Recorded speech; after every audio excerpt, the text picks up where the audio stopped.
sobre aqui a aula continuação de centro cirúrgico. Na aula anterior, nós comentamos sobre a estrutura física, né, do centro cirúrgico, algumas questões, e que hoje a gente vai dar continuação.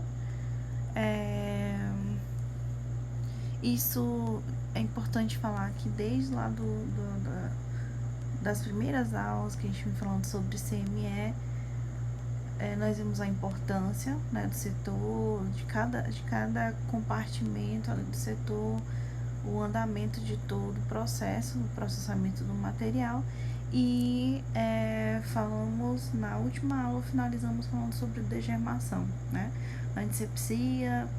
E aqui vocês vão observar uma tabela. Nessa tabela, nesse quadro, na realidade, mostra aqui um grupo de alcoóis, são os materiais que são utilizados, né, pra gente fazer tanto a antisepsia, a asepsia, degermação, alcoóis, clorexidina, ali em 2 porcentagens diferentes, 2 ou 4%, compostos à base ali de iodo, também chamado, tanto os compostos à base de iodos e os iodóforos, que são compostos com base de iodo, mas com uma adição de outro elemento, triclosan. E aqui essas cruzes, né, os mais, eles representam ali a eficácia. E aqui na parte de cima a gente tem a demonstração das bactérias gram-positivas, gram-negativas, micobactérias, fungos, vírus, velocidade de ação, se é uma ação rápida, intermediária, né? E alguns comentários. Então, para a gente entender como é que funciona, vamos pegar aqui como exemplo o álcool, que a gente utiliza bastante. Então, nós temos o álcool aqui. O álcool, ele tem uma grande eficácia contra bactérias gram-positivas, contra gram-negativa, micobactérias, fungos, vírus. Tem uma velocidade de ação rápida, tá? E a concentração ali ideal, que nós podemos observar que existe álcool 92%, existe álcool 45% e existe o álcool 70%, que é o que mais utilizamos, essa concentração de 70% álcool e o restante água. Não apresenta efeito residual, porém, quando a gente fala ali na questão da antisepsia, o álcool, ele tem um efeito ali de ressecamento, tá? Na pele. Aí nós vemos aqui, então, o álcool, ele é um bom, né? Os compostos alcoólicos, os alcoóis, eles são uma boa opção pra gente utilizar ali como antisepsia e asepsia. A clorexidina, em bactérias gram-positivas, tem um efeito bom, gram-negativas tem um efeito ali mediano, micobactéria tem um efeito baixo, né, considerado com os outros, fungos também tem um efeito baixo, vírus tem um efeito bom e o tempo de ação ali é intermediário. Então, para ele fazer a ação de desinfetar, descontaminar, ou até mesmo fazer uma desinfecção de baixo nível, né, que a clorexidina faz, é um tempo ali razoável, um tempo intermediário. Apresenta efeitos residuais, tá? E raras são as reações alérgicas. Os efeitos residuais ali da clorexidina, por exemplo, se for um material poroso, né, um silicone, mais ali voltado para o plástico, e se ele for poroso, tem essa possibilidade, como ele não evapora, não tão na mesma velocidade que o álcool, deixa resíduos, tá, na superfície. E aí, claro que nós temos também algumas diferenças entre os tipos de clorexidina. A clorexidina ali degermante, né, que é aquela que produz aquela espuma. tem a clorexidina alcoólica, tá? Que ela tem ali uma porcentagem de álcool, então ela vai ser utilizada bastante para fazer essa nossa degermação aqui cirúrgica. Os compostos, vou falar aqui junto dos compostos de iodo e os iodóforos, tem uma ação boa contra bactérias gram-positivas e gram-negativas também. Aqui tem uma diferença entre as micobactérias, então tem mais efeito, outro não, tá? Tanto que os compostos de iodo, eles servem para a gente fazer uma desinfecção de médio a alto nível. Fungos também permanece aqui da mesma forma. Já contra vírus, nós observamos que os compostos a partir de iodo, eles têm ali, né, uma ação mais efetiva contra vírus. O tempo de ação, o mesmo, intermediário.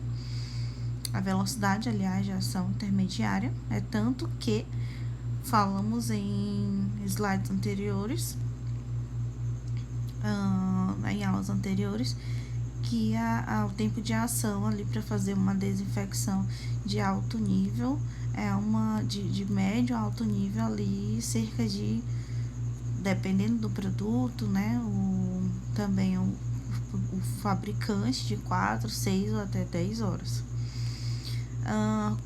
As desvantagens aqui dos iodóforos, aliás, dos compostos à base de iodo, causam queimaduras na pele e irritam, tá? Quando usados na higienização antisséptica das mãos. Então, tem essa capacidade, essa possibilidade. É um ótimo composto para fazer essa antisepsia, porém, né, tem essa desvantagem que incomoda bastante. Só lembrar, a gente lembra lá do metiolate, né? No metiolate, a base, a composição ali com base de iodo e ardia bastante.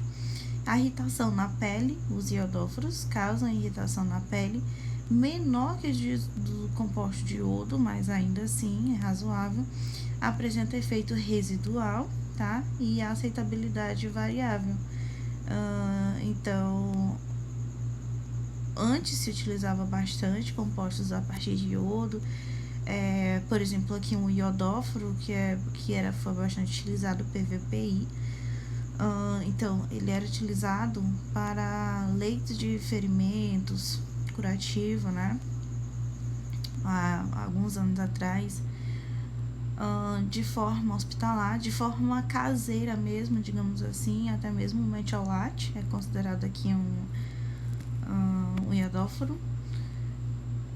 E depois que houve utilizado também para fazer degermação da pele, demarcação do sítio cirúrgico, tá? Porque por ele ter essa coloração ali marrom, acastanhado, né? Onde passava o PVPI, ele deixava aquela coloração, então você sabia que naquela região ali se tinha realmente feito a degermação. Então, era muito utilizado no sítio cirúrgico para fazer essa demarcação, para fazer a pincelada, né, que chamava. Hoje não se utiliza mais, nós não vemos mais a utilização, mas continua sendo utilizado como uma forma de descontaminar e desinfetar ali superfícies inanimadas. E o triclosan tem uma ação ali excelente em relação a bactérias gram-positivas, uma ação ali boa em relação, né, em relação às gram-negativos, uma ação não tão boa assim, como está na legenda ali, regular em relação a micobactérias, e em relação a fungos, nenhuma atividade antimicrobiana ou insuficiente, tá? Contra fungos. E vírus é uma resposta excelente. A velocidade aqui da ação também intermediária tem uma boa aceitabilidade, uma aceitabilidade variável para a ação nas mãos. Então, consideramos ali que possa existir pessoas que tenham ali uma sensibilidade, outras pessoas que não tenham sensibilidade. Tá? Aqui os slides próximos, só passando aqui de um por um, mas acabei trabalhando ali com vocês em um só, tá? Nessa imagem aqui, a gente vai observar que vamos demonstrar, né, a escovação das mãos. Vai ser um procedimento que nós vamos realizar na prática. De início, vai lembrar bastante os procedimentos ali da higienização das mãos tradicional, só que como bônus nós vamos utilizar uma escovinha com ali um antisséptico e fazer uma escovação do leito ungueal, entre os dedos, braços e até cotovelo, tá? Então aqui tá demonstrando passo a passo, a gente vai ver cada um. O passo 1, nós vamos abrir a torneira, lembrando que falamos lá no CME que precisa ser uma torneira que tenha ali uma forma de ativação independente, né, do contato com as mãos, de preferência ali com um sensor, um pedal, tá? Para que o nosso procedimento ele seja eficaz. Então, no primeiro ponto, a gente vai abrir a torneira, molhar as mãos, antebraços e cotovelos. Então, vou deixar aquela água ali escorrer, fazer uma concha, né? Escorrer até o cotovelo para deixar essa região úmida, para que quando a gente venha com a escova e o antisséptico, ele faça realmente ali aquela espuma. 2. Recolher com as mãos em concha um antisséptico e espalhar nas mãos, antebraço e cotovelo, tá? Então, temos essa opção de utilizar um antisséptico, colocar na região onde a gente vai fazer a escovação, ou existem escovas que já são impregnadas, né? É como fala aqui embaixo. No caso de escova impregnada com antisséptico, nós vamos pressionar a parte da esponja contra a pele, espalhando por toda a parte. Então, geralmente, nós vemos essa escovinha, uma escova com cerda macia, não é escova com cerdas aquelas cerdas mais firmes, né? Não sei se eu estou enganada, se o material é de nylon, mas é uma escova com a cerda macia, uma cerda que não vai trazer lesões ali à nossa pele, e ela já vem ali com um lado escovinha, o outro lado esponja, e o lado da esponja que vai ser impregnada com o antisséptico. E vem embaladinha numa embalagem individual. O terceiro passo, limpar sob as unhas com as cerdas da escova ou com limpador de unha sobre água corrente. Então, a gente vai fazer ali uma escovação, começamos a escovação pelas unhas, tá? Então, ali com o antisséptico sendo liberado, nós vamos fazer essa escovação das unhas, da parte de cima, né? Como tá mostrando aqui, deixa eu ver aqui, nessa região aqui no leito, ali na raiz da unha, mas também na sobra da unha. O ideal é que nesse momento a gente faça o corte das unhas, para que se estiverem com uma margem, que a gente faça o corte para fazer retirada ali de toda a sujeira visível e não visível a olho nu, né, que a gente possa estar acumulando debaixo das unhas. Então, nesse momento a gente pode fazer o corte da unha, fazer a escovação, tá? E aí depois a gente vai fazer a fricção ali, que tá descrita no passo 4. Friccionar as mãos, observando os espaços interdigitais e antebraço por no mínimo 3 a 5 minutos. Então, vocês estão vendo nessa imagem aqui que ela tá fazendo já a escovação entre os dedos. Então, é muito importante fazer a escovação aqui entre os dedos, assim como na higienização das mãos comum, a gente faz esse entrelaçamento das mãos para fazer com a mão espalmada e entrelaçando os dedos, para a gente fazer essa fricção entre um dedo e outro, que a gente vai utilizar as cerdas da escova. E ali por no mínimo 3 a 5 minutos, mantendo as mãos acima sempre, né? Acima do cotovelo, porque quando a gente faz esse movimento de descer os braços, a gente tá trazendo contaminação novamente para o local que a gente já fez a antissepsia, e não queremos isso. No quinto passo, nós vamos... aqui não mostrou, mas nessa etapa, na quarta etapa aqui, tá? Vai fazer esse movimento aqui de fricção entre os dedos. Depois a gente vai fazer a fricção, ó, da mão, tá? Na parte de fora aqui do dorso da mão, da palma da mão, antebraço, tá? Toda a região do antebraço aqui e finalizar no cotovelo em movimentos circulares. E aí, após isso, aqui na etapa 5, nós vamos enxaguar as mãos em água corrente, no sentido das mãos para o cotovelo. Então, como vocês já estão familiarizados com a técnica de higiene das mãos tradicional, aqui da mesma forma a gente vai fazer vai manter as mãos numa altura adequada, que essa água ela vai escorrendo pelas mãos, no antebraço, até que esteja ali pingando pelo cotovelo, tá? E o intuito realmente é isso. Então, nós vamos fechar a torneira com o cotovelo, joelho, né? Se tiver ali algum botão ou algum pedal para acionar ou desligar essa torneira, então nós vamos utilizar. Se a torneira não possuir ali um fotossensor, e aí são as possibilidades, né? Existem torneiras que tem uma alavanca, então a gente pode fazer só empurrar a alavanca com o cotovelo, outros com o pé, né? Ou se tiver ali um sensor, é só a gente retirar nossa mão e aí o fluxo vai ser interrompido. Sexto, enxugar as mãos em toalhas ou compressas estéreis. Essa etapa é muito importante, tá? Então, geralmente nós utilizamos as compressas, então a mão ali, os braços vão ficar escorrendo, a gente vai utilizar compressa para fazer a secagem.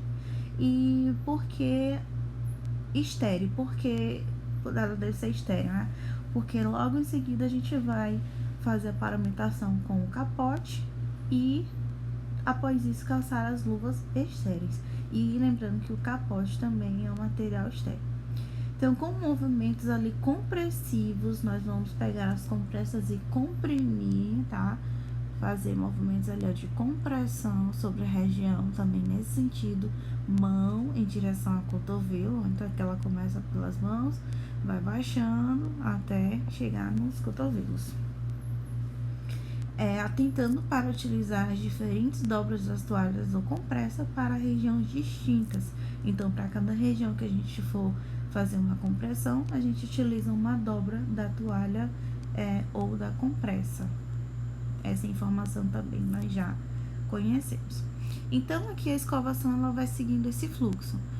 Ponta dos dedos, espaço subeguial, parte de baixo, palma das mãos, face ali palmar dos dedos, dorso da mão, face radial dos dedos, espaço interdigital, punho, tá? Na parte ali do antebraço, aliás, o punho anterior, a parte do antebraço anterior, o punho na região posterior, antebraço posterior e por último cotovelos. Então a gente vai seguindo essa ordem aqui, esse fluxo que não vai ter erro, tá? Na prática a gente vai relembrar essa técnica e nós vamos também realizar alguns recursos e materiais que ainda nós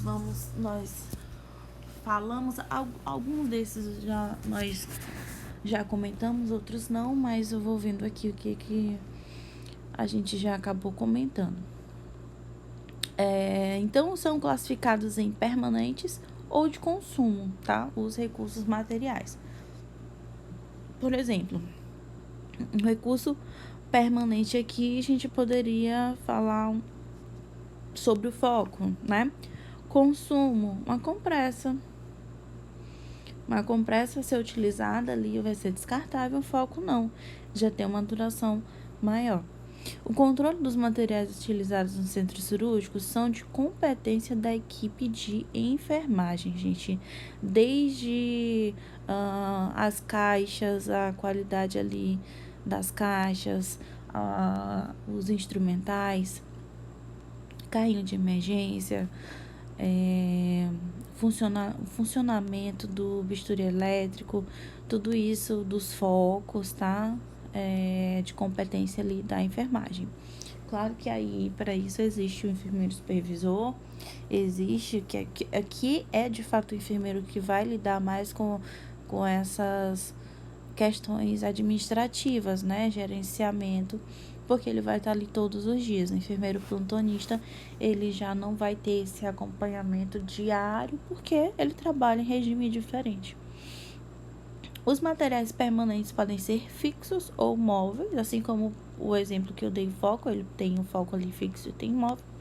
Um ar-condicionado, uma central de ar, por exemplo, é permanente e é fixa, tá? Rede de gases fixa, painel para rede fixa.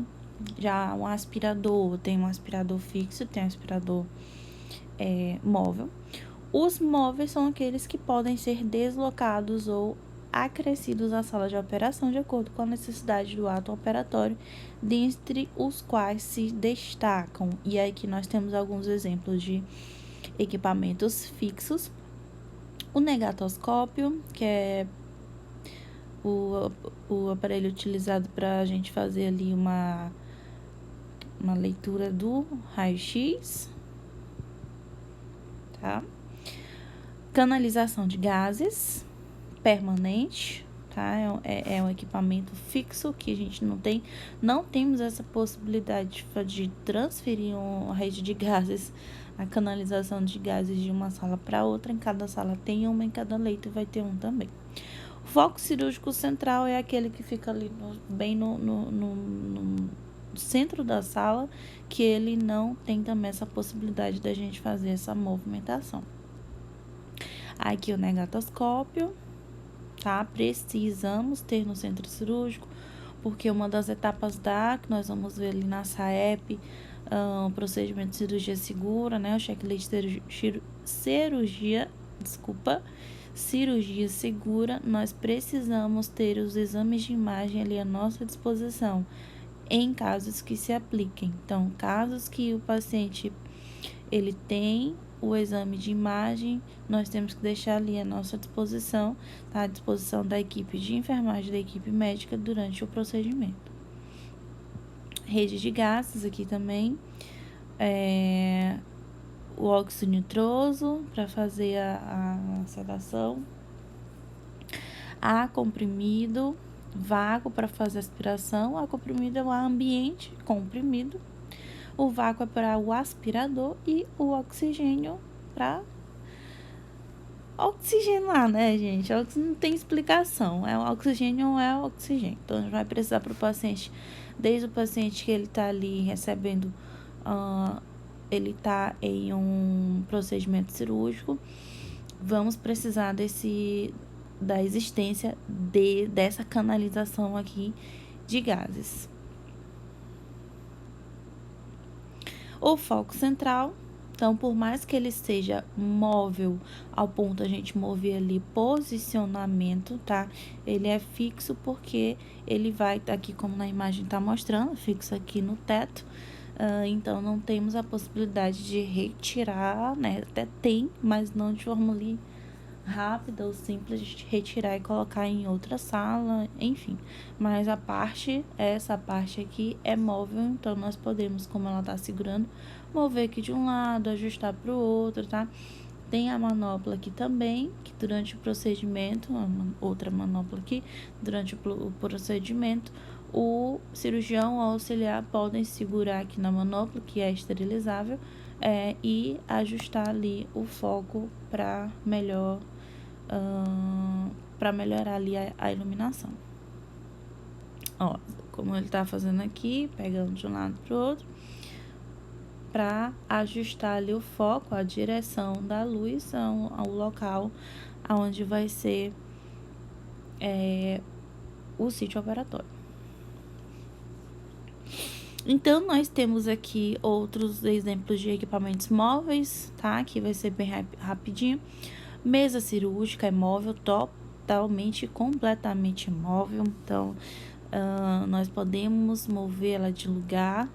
Isso não é, nós estamos falando da maca, tá? A mesa cirúrgica, as mesas auxiliares ali, para fazer colocar os materiais da anestesia, os materiais ali de instrumentação, tá? Como é que tá falando? O aparelho de anestesia, aspirador de secreção é móvel, foco auxiliar, é um foco que fica próximo ali da região para dar um suporte. Já vimos em outra aula. E ele pode ser movimentado ali à beira-leito. Suporte para o soro, suporte para o braço, tá, do paciente, balança para pesar compressas e gases, mesas auxiliares como a mesa de Maio, aquela mesinha que ela vou tentar fazer um desenho aqui para vocês. Ela é assim, aí é uma bandejinha e tem um pezinho aqui, né? Nossa, ficou enfim, até que ficou parecido. E aí a gente pode mover essa mesinha ali para vários locais. É uma mesinha auxiliar. O hamper para a gente fazer a dispensação ali de campos e roupas utilizadas, tá? De campos cirúrgicos utilizados ou também capotes utilizados. Carro ou mesa de soluções de materiais esterilizados. Mesa para medicamentos de consumo, balde de inox, serve ali para tá colocando as compressas também, escadinha, tá, para ajustar o posicionamento ali no leito do paciente, na mesa cirúrgica. Bisturi elétrico também ele é móvel, então nós podemos movimentar ele de um local para outro. E os materiais para posicionar ali o paciente, por exemplo, uma variação de um posicionamento cirúrgico, nós vamos falar mais ali na frente, posição de litotomia, né? Precisa ali daquele apoiozinho para os pés e pernas, então eles são ajustáveis. Bom, então aqui nós temos nessa imagem aqui o foco auxiliar, que ele é móvel. Então aqui a parte do carrinho de anestesia, material para anestesia, a mesa aqui cirúrgica, o apoio para os braços, tá? Então aqui nós podemos fazer o reposicionamento do paciente. O hamper, então o hamper sem ali o suporte, ali só o suporte, né? Fica assim. Quando acopla o saco, ele fica dessa forma e aqui a gente vai fazer o descarte, não é lixo, tá? Aqui é de roupas que vão ser processadas. O bisturi elétrico, aqui nós temos o local onde vai ser inserido o pluguezinho do bisturi elétrico. Aqui o painel para a gente fazer a regulagem, botãozinho de liga e desliga. A mesa de maio, bom, essa aqui é a mesinha de maio, ela pode ser utilizada ali como um auxiliar para roupas estéreis, né, capote, para luva, campos, pode ser utilizada também para o anestesia, para o anestesiologista. E aqui nós temos uma outra mesa aqui para instrumentação. Então, tá aqui um campo por baixo, estéreo, as pinça bacaus aqui, outros um um cabo aqui de bisturi, agulhas, tá? Porta-agulha aqui, pinça anatômica, algumas pinças aqui que não, por essa posição aqui não dá pra gente saber qual é, mas desconfio que seja Cryle, Kelly, tanto reta aqui quanto curva. Essa aqui é para hemostasia. Mas aí a gente vai trabalhar ao longo, né, das nossas práticas aí a parte da focação na parte da instrumentação. Bom, então aqui nessa imagem a gente tá vendo aqui, ó, um local, um sítio cirúrgico. Estamos vendo aqui a parte do campo cirúrgico, a montagem. O campo cirúrgico é uma parte, né, sendo observado, o tecido aqui verde, estéreo. Uma incisão que foi feita aqui com o bisturi, a lâmina mesmo do bisturi. Na mão aqui do cirurgião nós vemos um bisturi elétrico. E aqui nós vemos o auxiliar, né, um auxiliar provavelmente segurando em cada uma das mãos um afastador do tipo Farabeuf. E ele tá segurando aqui os 2 afastadores, enquanto o médico cirurgião faz aqui o restante da incisão com o bisturi elétrico. Os materiais de consumo médico hospitalares, por se tratar de grande diversidade e rotatividade, podem ser classificados em 3 tipos. Então, nós temos as 3 classes aqui de insumos, né? Classe A, classe C, classe B e consecutivamente elas significam o seguinte. Deixa eu mudar aqui pra gente fazer um resumo. Mudar a cor. A classe A são os itens de maior importância e que merecem um tratamento preferencial, tá? Justificando procedimentos meticulosos e uma grande atenção por parte de toda a administração. Então, são materiais que eles são ali, né, padrão ouro, a primacia, materiais que são essenciais. Aqui a gente pode citar, por exemplo, o anestésico, medicamentos de urgência, parafusos para fazer ali as cirurgias ortopédicas, são indispensáveis. Então, assim, geralmente são materiais caros, são materiais que têm uma importância muito grande e eles não podem faltar de jeito nenhum, pois eles são muito necessários. A classe C são itens de menor importância, que justificam pouca ou nenhuma atenção. Os procedimentos são os mais rápidos possíveis. Então, aqui seria ali uma seringa. Por exemplo, a seringa, ela é importante? Sim, mas não tão importante, tá? Dentro ali de um procedimento cirúrgico do que em relação a outro equipamento. Por exemplo, se eu tenho a necessidade de uma seringa, né, para fazer uma medicação, não tem a seringa, eu posso rapidamente conseguir a seringa até em outro setor. Agora, se o meu aspirador dá defeito e eu não tenho reserva, né, que é um aspirador que vamos considerar classe A, já vai ser mais complicado. Se o bisturi, né, o cabo do bisturi, se eu não tenho equipamento que precisa, por exemplo, de bateria, então sem a bateria, e aí vai me complicar um pouquinho mais, tá? Por exemplo, aqui no caso, eu tava dando exemplo, o bisturi elétrico. Então, vamos supor que dá um problema no cabo do bisturi. Então, o bisturi elétrico, ele vai ser importantíssimo para o médico fazer ali o controle de sangramento, tá? Hemorragia, fazendo ali a cauterização, a hemostasia dos pequenos vasos. Então, sem o bisturi elétrico, o paciente ele vai ter um risco potencializado ali de sangramento. Então, não tem como a gente comparar a importância de um equipamento desse com uma seringa, que a gente pode conseguir na clínica, ou na urgência, tá? Ou mesmo no almoxarifado, na farmácia. E classe B são os itens em situação intermediária. Eles não são, assim, tão importantes quanto o A, mas também não tem pouca ou nenhuma ali necessidade como os de classe B. Então, eles estão entre o A e o C. Os materiais pertencentes à classe A são os que representam maior custo para o centro cirúrgico. Isso a gente já tem essa sacada aí de cara. São os mais caros. Mas, porque às vezes a gente imagina assim, são os mais caros, por isso que eles são os mais os mais necessários, então são os mais caros, porque um equipamento daquele é caro. Não necessariamente.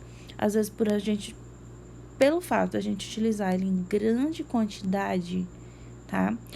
Pelo fato de utilizarmos em grande quantidade, esse material ele se torna caro. Porque em um dia vai ser utilizado, em uma cirurgia vai ser utilizado vários desses materiais. Vou ver se dá aqui um exemplo. Então, aqui fala que não necessariamente pode ser que o custo unitário de certo material seja pequeno, porém, ficou separadinho aqui, porém, conforme a quantidade em que é usado, pode representar um custo elevado, tá? Exemplo aqui, luvas estéreis. Uma luva estéril, analisando ela individualmente, ela é barata. Mas, se a gente parar para pensar na quantidade de luvas que são utilizadas, né, na quantidade ali de profissionais envolvidos. Então, tem um médico, tem um cirurgião, tem um auxiliar, tem um instrumentador. Então, cada um deles vai utilizar um par, às vezes utiliza mais de um par. Tem um anestesiologista, vai utilizar outro par. E 5 cirurgias rodando ao mesmo tempo. Então, é um material que no final do dia a gente vai ter um custo alto. Compressas, gases, tá? Os próprios indicadores de esterilização, tá? São utilizados com muita frequência. Aqui está uma sala, mais uma sala, uma fotinha de uma sala para demonstrar ali. Uma atenção aqui, gente, pro pedal. Aqui, ó, o pedal do bisturi elétrico, tá? Então, ele é conectado aqui ao cabo. O médico fica aqui segurando na mão. Esse pedalzinho coloca aqui próximo ali aos pés do médico e ele fica controlando, tá? Ele fica pisando aqui, controlando ali a intensidade e o tempo ali da transmissão ali da carga elétrica. A sala de recuperação pós-anestésica, SRPA, também chamada de URPA, Unidade de Recuperação Pós-Anestésica, ou simplesmente RPA, Recuperação Pós-Anestésica. É uma área destinada à permanência do paciente logo após o término do ato anestésico cirúrgico, até a recuperação da consciência, a eliminação de anestésicos e a estabilização de sinais vitais. Então, nós podemos traduzir isso aqui como um pós imediato.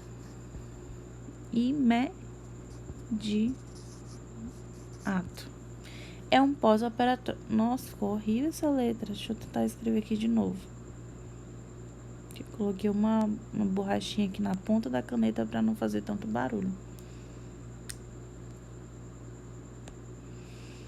Aqui vai ser um pós-operatório e pós-operatório imediato, tá? Ainda o paciente está sob efeito da anestesia, ele ainda está sendo monitorado, ele vai ser avaliado ainda sinais vitais durante um intervalo de tempo ali curto, tá? Vai ser administrado medicamentos nele ainda. Só depois que esse paciente estiver ali com todos os sinais vitais regulados, voltando à consciência, que ele vai ser transferido ali para outra unidade. Pode ser clínica, pode ser ali até um outro hospital, né? Uma outra unidade hospitalar. Então, aqui até a estabilização dos sinais vitais. Deve-se estar instalada dentro do centro cirúrgico, tá? A recuperação anestésica, ela é instalada dentro do centro cirúrgico ou nas suas proximidades, porque é um paciente que a qualquer momento ele precisa de uma intervenção, favorecendo o transporte rápido do paciente anestesiado para este local.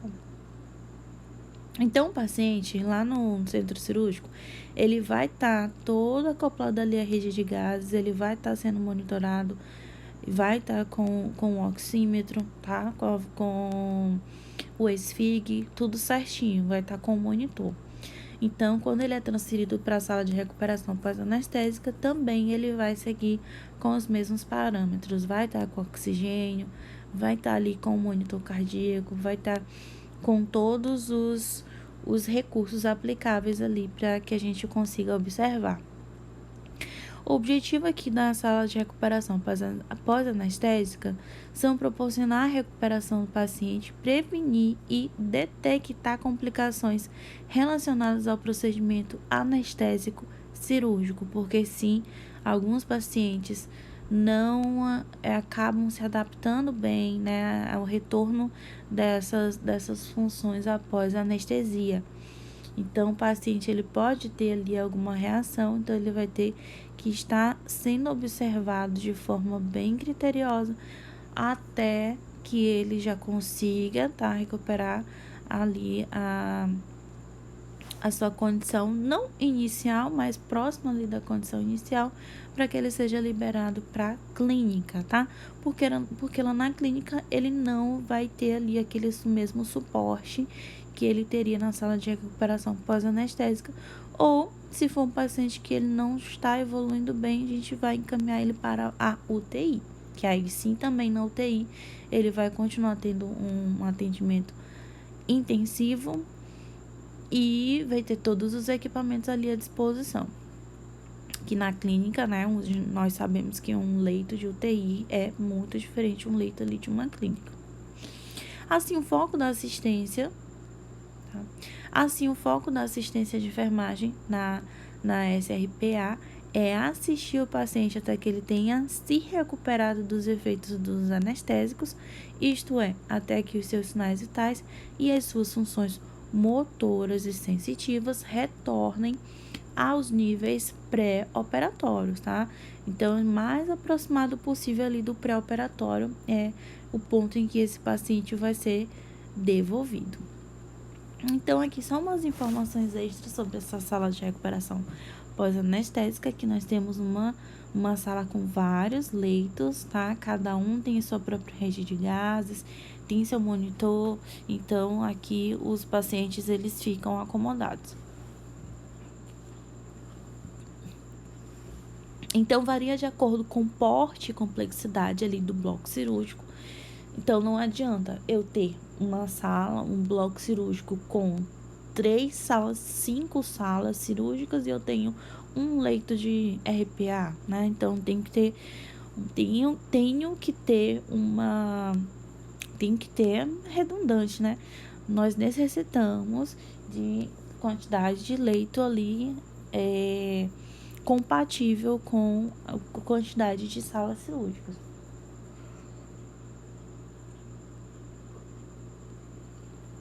O número de macas é igual ao número de sala cirúrgica mais 1.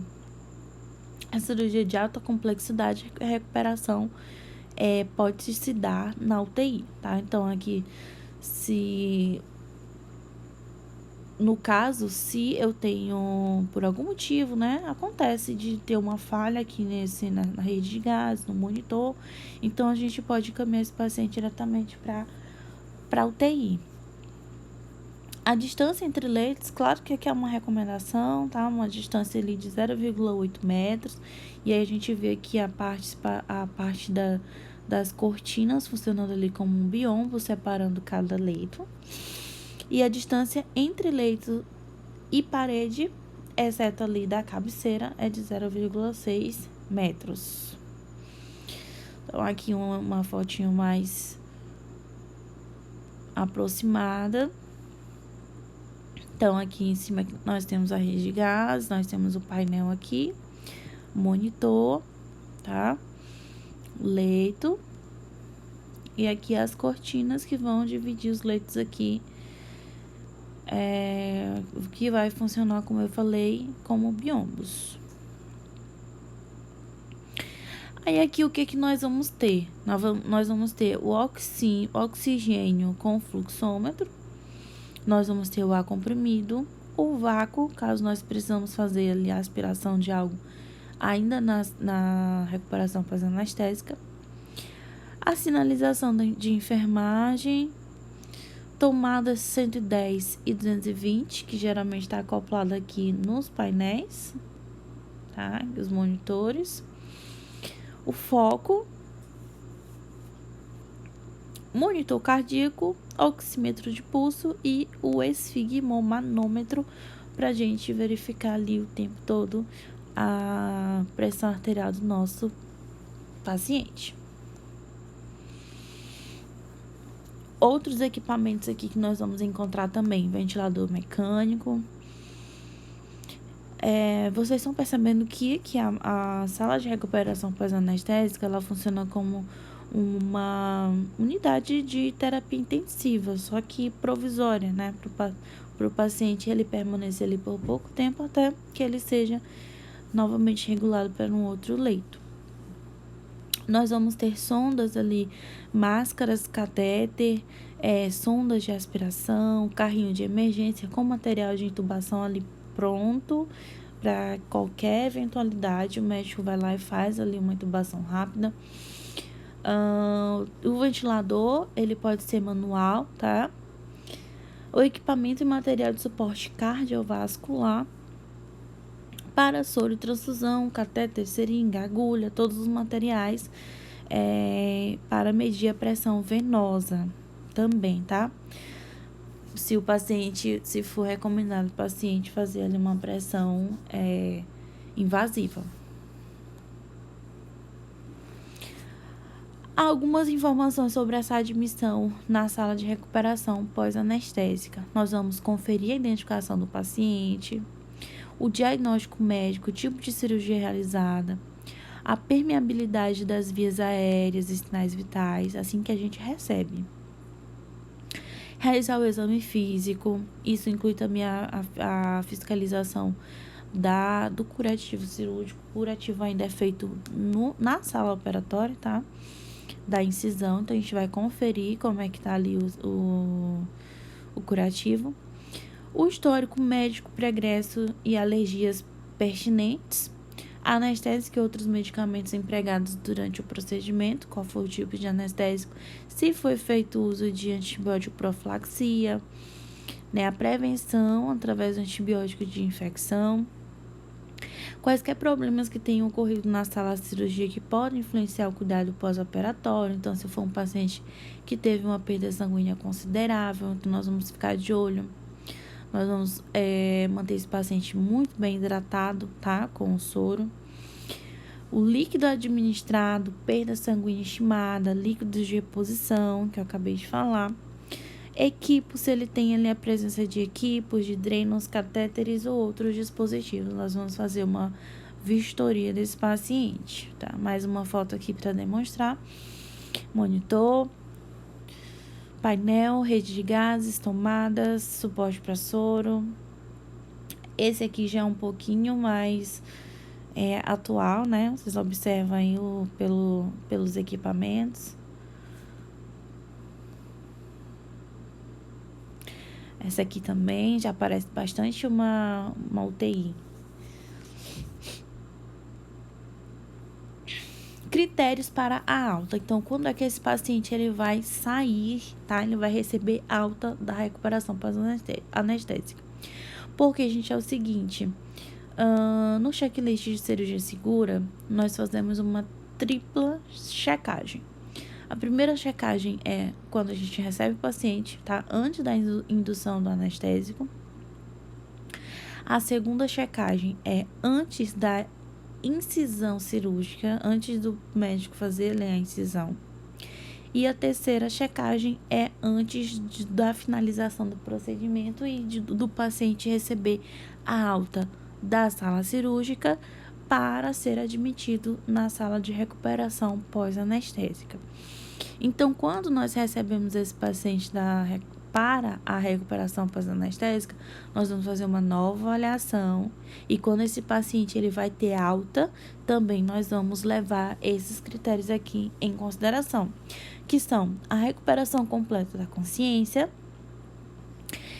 estabilidade cardiovascular, função respiratória normal, tá? A gente vai verificar isso como? Através de sinais vitais, monitoramento ali através do oxímetro, monitor cardíaco, tá? Função motora recuperada, dor operatória controlada, então o paciente já começou a se recuperar, mas ainda está sentindo dor, então nós vamos fazer a administração de fazer analgesia conforme prescrita pelo médico, porque sim, o médico já faz uma prescrição prévia desse prontuário desse paciente. Se ele apresentar náuseas e vômitos, tá? A gente vai ter que fazer o controle e, de preferência, não. Tem que estar com náuseas e vômitos ausentes ou sob controle. Débito urinário de pelo menos 30 ml por hora. Então, se ele estiver com sonda, tá? Dependendo do tipo de anestesia, o paciente que ele precisa de uma sonda vesical. Então, nós vamos verificar se ele está eliminando ali pelo menos 30 ml por hora, tá? O ideal seria de 30 a 50 ml por hora. Então, se é um paciente que passou 2 horas na recuperação pós-anestésica e só eliminou 30 ml de urina, então tá bem abaixo do esperado. A saturação de oxigênio adequada entre ali 98 e 95%. Curativo limpo, se não, nós vamos fazer a troca, manter esse curativo limpo, porque a gente vai dar alta para ele de um setor, para ele ser admitido em outro, então ele tem que estar com esse curativo limpo, tá? E ausência de sangramento ativo. Vamos fazer o controle do sangramento antes desse paciente ter alta da recuperação pós-anestésica. E aí a gente vai falar sobre as cirurgias. Cirurgia ou operação é um tratamento de doença, lesão ou deformidade externa e ou interna com o objetivo de reparar, corrigir ou aliviar um problema físico, tá? Como nós falamos ali, as cirurgias elas podem ser classificadas quanto à finalidade, se é uma cirurgia curativa, paliativa, se ela é uma cirurgia de reparação, de reconstrução, de reabilitação. Quanto à ordem de prioridade, se é uma cirurgia de urgência, emergência necessária, eletiva ou opcional. E aí a gente vai ver agora em relação ao porte, em relação ao tempo e duração e em relação também ao potencial de contaminação. Então, só para deixar claro, esse critério aqui nós já estudamos, esse aqui também.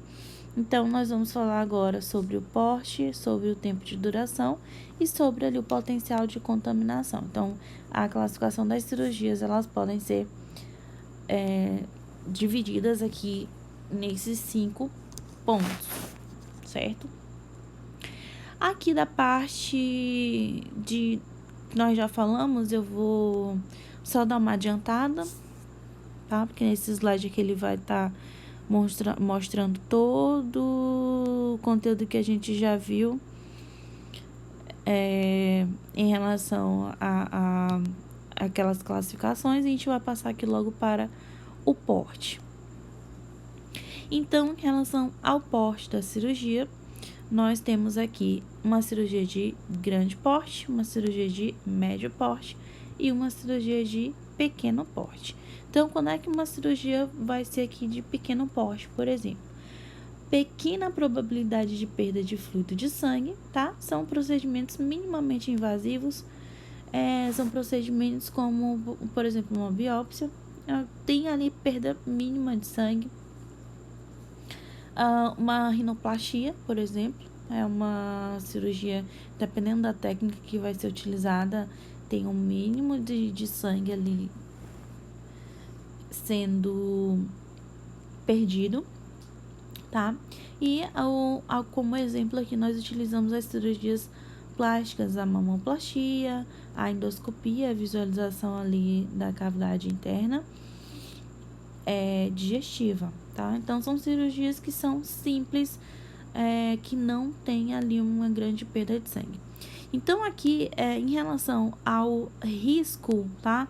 O risco cardiológico, nós vamos levar em consideração a perda de sangue.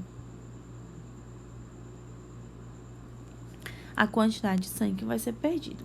Se é uma cirurgia de médio porte, ela já vai ter uma média probabilidade de perda de fluido e sangue.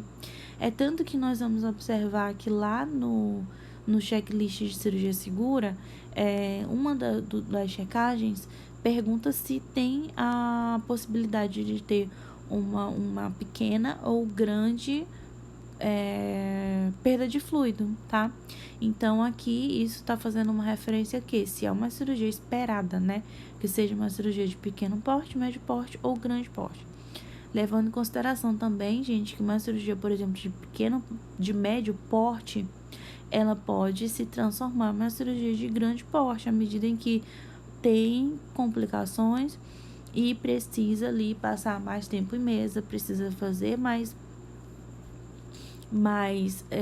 procedimentos, incisões, e aí acaba tendo uma perda de sangue maior do que o esperado. Como exemplo aqui de cirurgia de médio porte, a ressecção de um carcinoma, tá? A retirada ali de um tumor na espinha, que é espinocelular, e prótese de quadril. Prótese de quadril, quando a gente fala de ossos quadril, fêmur, tá? Tem uma probabilidade ali de média a grande de sangue. Agora, quando a gente fala já em procedimentos que tem com certeza uma alta possibilidade de uma grande perda de sangue, são cirurgias vasculares, tá? Então, aqui tem grande probabilidade de perda de fluido de sangue, por exemplo, cirurgias de emergência por arma branca, arma de fogo, acidente, hemorragia interna, tá? Cirurgias vasculares arteriais ou também neurocirurgias. Então, em relação ao risco cardiológico, nós vamos falar de pequeno, médio ou grande porte. Pequeno, médio, pequena quantidade de sangue ou mínima, médio porte, pouca ou a média quantidade ali de perda sanguínea, e grande porte, grande quantidade de perda sanguínea. Em relação à duração da cirurgia, que é o tempo.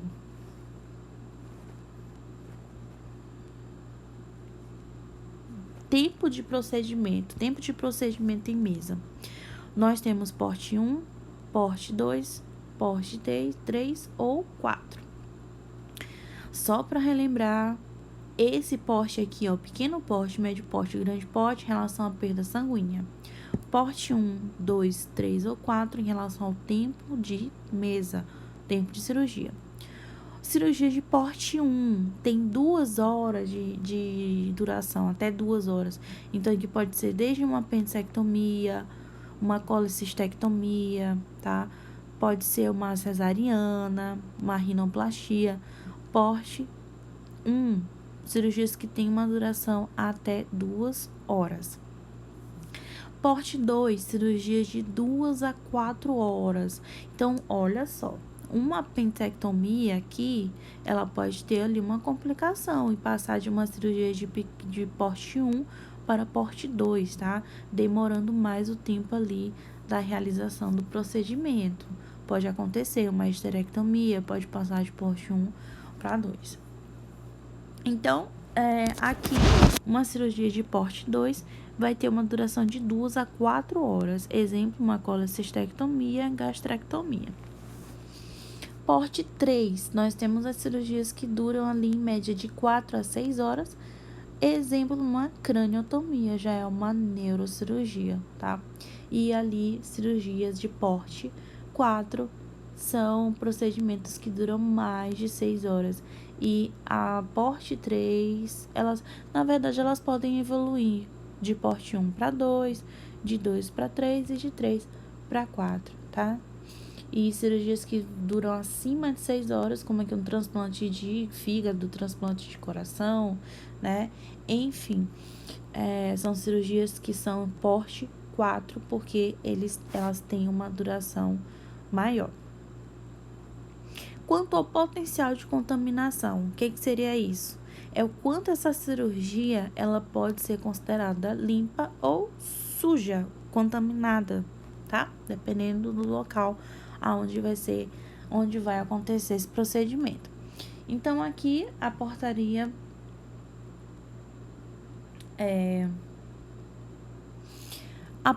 do Ministério da Saúde, portaria número 2616 de 1998, classifica as cirurgias por potencial de contaminação da incisão cirúrgica. A classificação das cirurgias deverá ser feita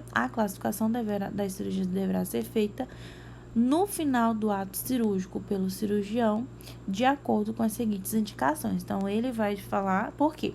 Uma cirurgia ela pode iniciar como uma cirurgia não contaminada e pode se tornar uma cirurgia potencialmente contaminada, tá? Pode também ter ali uma mudança. Então, nós vamos classificar, né, com as seguintes indicações. Uma cirurgia ela pode ser limpa, potencialmente contaminada, contaminada ou infectada. Vamos ver o que cada uma aqui fala. Uma cirurgia limpa são cirurgias que são realizadas em tecidos estéreis, tá? Tecidos onde não tem colonização de bactérias ou regiões onde são passíveis de descontaminação. Por exemplo, na pele. Uma cirurgia na pele ela é passível de descontaminação. Então, a gente pode fazer uma antisepsia na pele. A gente pode fazer antisepsia no couro cabeludo. A gente não pode fazer uma antisepsia no coração, tá? A gente não pode fazer uma degermação no coração. E aqui são tecidos estéreis. A gente sabe que tem regiões do nosso corpo que são estéreis, como a bexiga, coração, nossa própria circulação, né? As nossas veias e artérias são estéreis. Já outras regiões que não, como a vagina, a boca, estômago, intestino, reto, colo, então não são estéreis. E isso aqui também nós temos que observar que vai haver uma ausência de processo infeccioso inflamatório local. Então, por mais que uma cirurgia ela seja realizada em uma região que ela pode ser passível de descontaminação, se ela estiver com presença de processo infeccioso inflamatório, já não seria mais uma cirurgia limpa, tá? Porque tem que ter a ausência, nós temos que observar a ausência de processo infeccioso inflamatório no local. Aqui tá dando o exemplo da mamoplastia, cirurgia ali, de acordo com o prefixo e sufixo, a mamoplastia seria uma cirurgia ali de reconstrução ou reparação da mama. E aí nós vamos então para a segunda classificação, que é potencialmente contaminada. Essa cirurgia potencialmente contaminada, nós vamos falar aqui sobre ela. Vamos ver aqui o que fala. São realizadas, né, em tecidos colonizados por microbiota pouco numerosa, tecido de difícil descontaminação. Quando a gente fala aqui, colonizado por microbiota pouco numerosa, tá? A gente já pode levar em consideração algumas regiões, como do trato digestivo, tá? Tecido de difícil descontaminação, ou seja, é uma região que a gente não vai conseguir acessar tão facilmente para fazer uma descontaminação. Na ausência de processo infeccioso e inflamatório, importante falar, e com falhas técnicas discretas no transoperatório, ou seja, vamos dar um exemplo. Era para ser feito ali um procedimento asséptico, tá? Mas houve uma falha na degermação daquela região para fazer ali a incisão. Então, nós consideramos isso aqui uma falha técnica discreta durante o procedimento cirúrgico. Então, ali pode ser que essa região ela esteja contaminada. Por isso, a classificação é potencialmente contaminada. Nós não sabemos. Por que o nome é potencialmente contaminada, né? Porque nós sabemos que pode existir a colonização da microbiota, mas não tem ali a presença de processo infeccioso inflamatório. Então, a gente não pode afirmar nem que é uma região limpa, porque a gente sabe que pode ter microbiota normal, mas também nós não podemos dizer que é uma região infectada ou contaminada, porque nós não observamos ali processo infeccioso e inflamatório. Exemplos aqui, nós temos a colecistectomia com colangiografia. Então, é uma retirada ali da vesícula, tá? Que é um procedimento, é um local ali onde tem uma certa colonização de bactérias, mas também de difícil descontaminação. Porém, a gente não tem como afirmar ali, né? Se a gente não observou processo inflamatório, ela pode ser uma cirurgia potencialmente contaminada. Já a apendicectomia, por exemplo, supurada, nós não consideraríamos ali uma potencialmente contaminada, e sim já uma cirurgia contaminada ou até mesmo já infectada.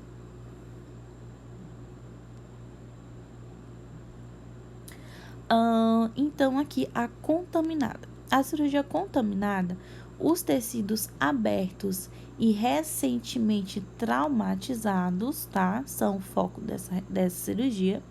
Então, aqui inclui um acidente traumático, uma fratura exposta, situações que já tenham ali uma abertura, já tenham ali uma contaminação externa. Colonizadas por microbiota bacteriana abundante, então a gente pode citar aqui o intestino, né, vagina, ânus, e de descontaminação difícil ou impossível. Então, não tem como a gente fazer uma descontaminação na região vaginal, né? Não tem como a gente fazer uma descontaminação ali na região do intestino. As microbiotas estão lá presentes, não tem como a gente fazer essa retirada. Ou também na possibilidade de ter ocorrido falha técnica grosseira. Então, vamos imaginar que era para ser realizada uma sondagem vesical, e ali a sondagem acabou não respeitando a técnica asséptica, tá? Então, ali uma falha técnica grosseira. Na ausência de supuração local, então aqui não tem produção ali de pus, não tem ali sinais também de infecção, mas por ser um tecido onde ele já teve uma exposição ali prévia a contaminantes externos, ou uma região de difícil ou impossível de ser descontaminada, ou simplesmente pelo fato de ter uma microbiota bacteriana abundante. Já seria uma cirurgia contaminada. Vamos citar como maior exemplo aqui, cirurgias intestinais, tá? E a cirurgia infectada? Essa aqui a gente já vai ter menos como fala,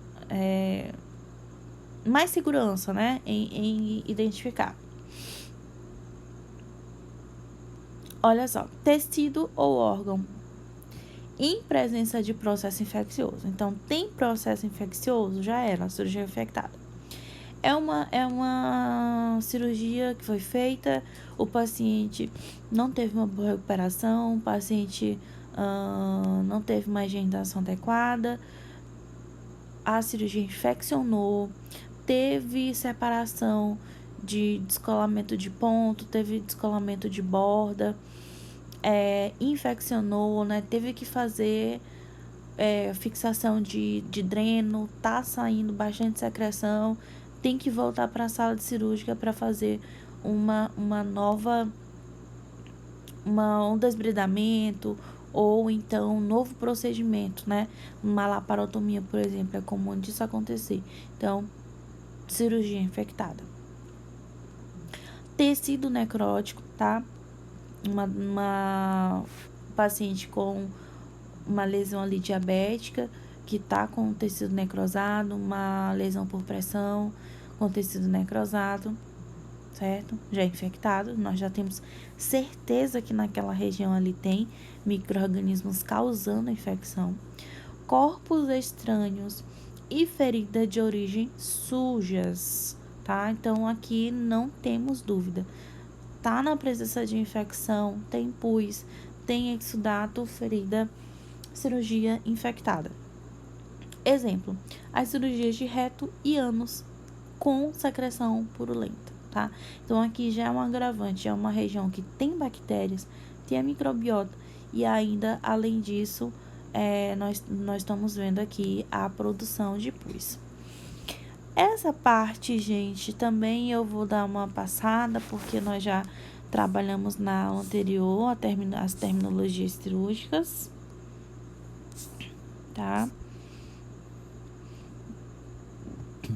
Mas nessas tabelas aqui, vocês podem utilizar para estudar. Vocês podem utilizar essas tabelas, esses quadros para revisar o conteúdo, tá? E aí, nós vamos finalizar falando aqui sobre as posições cirúrgicas mais utilizadas. As posições cirúrgicas utilizadas e como a gente vai fazer para identificar cada uma delas. E dependendo da indicação, tá? A posição adequada do paciente é essencial para que os procedimentos sejam bem-sucedidos e realizados com segurança. Então, cada procedimento ele vai demandar uma necessidade de posicionamento. Não adianta a gente posicionar o paciente para uma cirurgia no reto, ele em decúbito, tá? Então, decúbito dorsal. Então, tem que ter um posicionamento adequado. Colocar o paciente na posição correta para uma intervenção cirúrgica é o fator chave no desempenho de um procedimento seguro e eficiente. Então, nossa primeira posição aqui, também chamada de posição supina, né? Mas vamos utilizar mais essa nomenclatura decúbito dorsal. Então, decúbito dorsal é o paciente, ele está deitado, tá? Com o dorso do paciente e a coluna vertebral ficam repousados na superfície do colchão, na mesa cirúrgica. A cabeça fica apoiada no travesseiro, se necessário, retificando a coluna cervical. Os braços ficam ao longo do corpo ou abduzidos em apoios laterais, tipo braçadeiras. Então, aqui os braços ou podem ficar esticados ou nessa posição aqui, rente ao corpo, ou podem ficar aqui na lateral, com as braçadeiras, uma aqui do lado, outra do outro, como é o caso da cesariana. Então, essa posição aqui é o decúbito dorsal. Então, decúbito dorsal é utilizado para cirurgias, por exemplo, de tórax e abdômen, tá? Tórax e abdômen. Cirurgias ortopédicas aqui também, de membros inferiores e superiores, também utilizado nessa posição.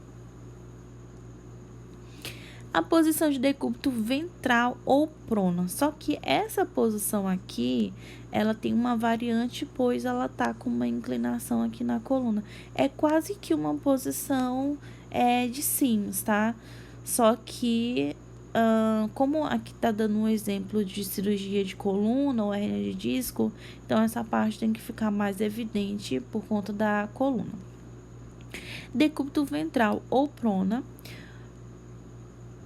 O paciente fica deitado de abdômen em contato com a superfície do colchão da mesa cirúrgica, permitindo a abordagem da coluna cervical da área retal e das extremidades inferiores. Então, aqui, ó, cirurgias nessa região, cirurgias retais, cirurgias de coluna, tá?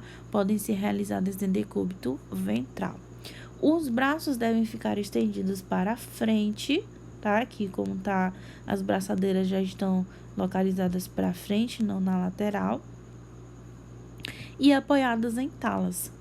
O sistema respiratório fica mais vulnerável, porque nessa posição já é um pouquinho difícil para o paciente fazer uma boa ventilação, mas como ele vai estar ali com o suporte, tá? A gente vai estar monitorando a frequência respiratória. Exemplo, cirurgia de coluna e hérnia de disco, que é feita aqui nessa região. O decúbito lateral. Aí o decúbito lateral, ele pode ser lateralizado para a direita ou para a esquerda, tá? E aqui o paciente, ele está em decúbito lateral direito, esquerdo.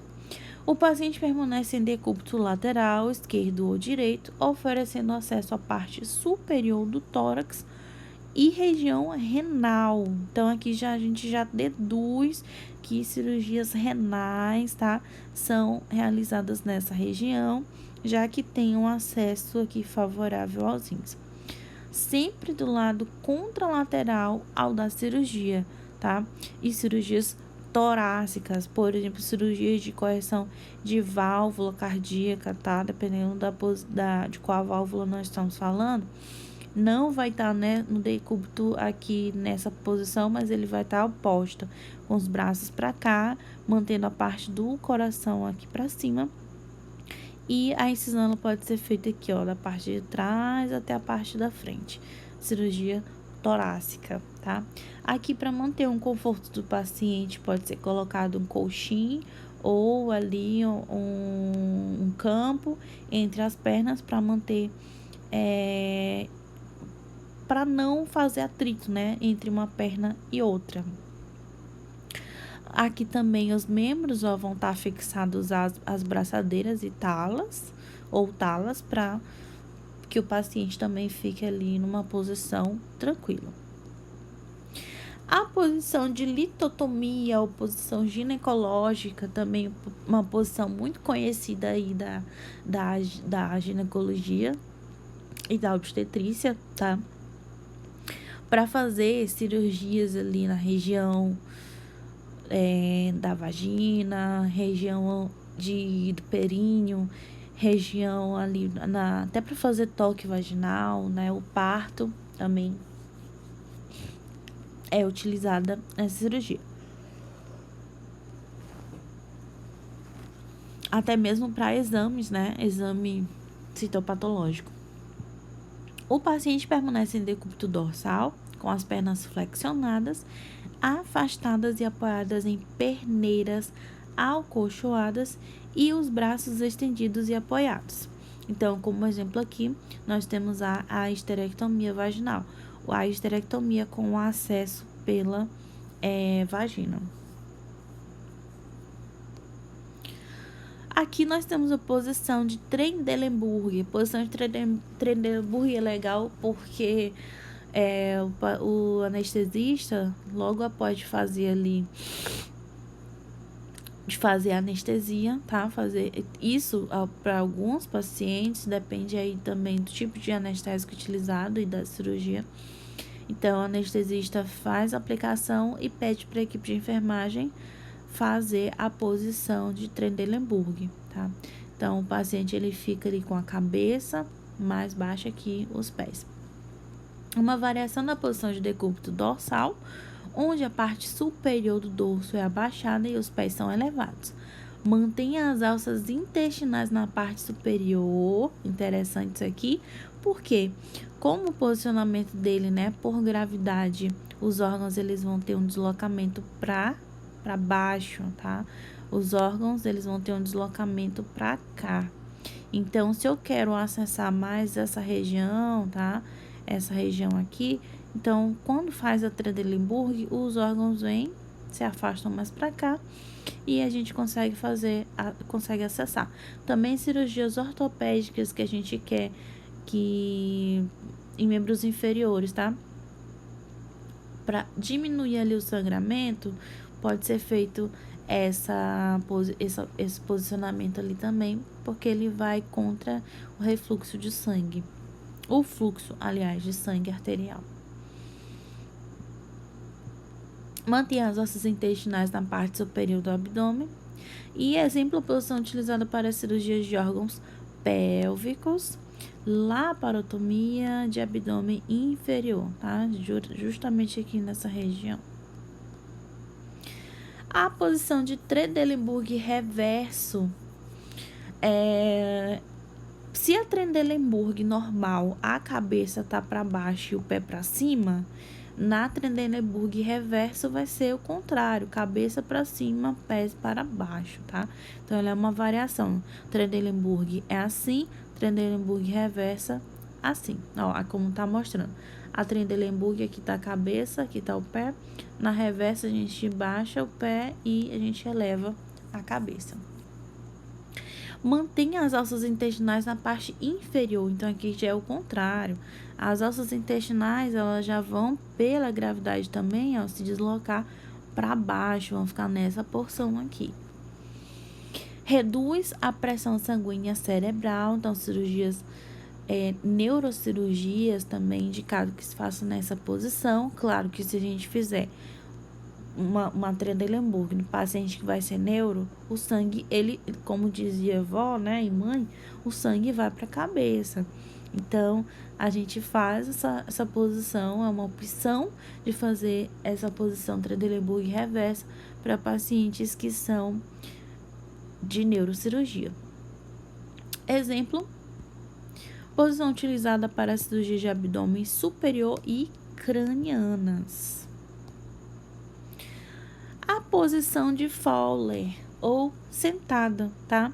É uma posição bem curiosa para a cirurgia, não é tanto utilizada assim para cirurgia, mas ela também está presente aqui. O paciente é colocado em posição supina, tá? É um paciente ali que está em decúbito dorsal, mas ele vai estar quase sentado, tá? O dorso na mesa, ele vai ser elevado, permanecendo ele semi-sentado, um posicionamento ali de aproximadamente 45 graus da mesa de operação. A posição utilizada para conforto do paciente quando há dispneia, tá? Por isso que eu falei que não é tão utilizada assim na cirurgia, porque o paciente a posição de Fowler é mais utilizada na clínica, quando o paciente ele tá ali com dispneia, um paciente respiratório, paciente cardíaco. E aqui, claro que na cirurgia ela tem uma finalidade. A finalidade dela aqui, como exemplo, é a utilização de cirurgias ali no ombro, clavícula, tá? Nessa região aqui, que vai ter o médico vai conseguir fazer um acesso melhor. Outro também exemplo na fixação de dreno de tórax. Então nós temos aqui a região do tórax. Então, vai ser fixado aqui o dreno, tá? No tórax desse paciente, e essa posição, ele deitado não vai ser legal para fazer, então ele estando nessa posição ali semi-sentado, vai ser mais confortável. A posição de canivete também não é uma posição assim muito tradicional, mas ela é utilizada ali para pacientes para procto. Paciente é colocado, chamado de posição de canivete ou Kraske. O paciente é colocado em decúbito ventral, em seguida, com o abdômen em contato com o colchão da mesa cirúrgica, flexiona-se o corpo na região do quadril, de modo que o tórax, os membros superiores dos membros inferiores fiquem em posição mais baixa que a região a ser operada. As regiões do quadril e do glúteo ficam em um plano mais elevado, em ângulo de aproximadamente 90 graus. Não chega a ser 90 graus, porque 90 graus seria isso aqui, né? Então, a posição que a gente tá vendo aqui não chega a ser ali 90 graus. Pela posição da mesa, a gente consegue perceber. Exemplo, cirurgias que são ali procedimentos proctológicos, tá? Para o acesso, claramente, acesso ali retal, cirurgias hemorroidas, cirurgias ali de alguma correção, são realizadas nessa forma. Também ela pode ser chamada de posição de Sims. E é isso, né? Essa foi a aula, uma aula um pouquinho mais curta. a gente vai dar continuidade, eu vou dar continuidade em outra aula, em outro vídeo, tá? Com o próximo conteúdo, que já seria, acredito que seria ali já o nosso pré-operatório. Vou finalizar aqui a aula e volto.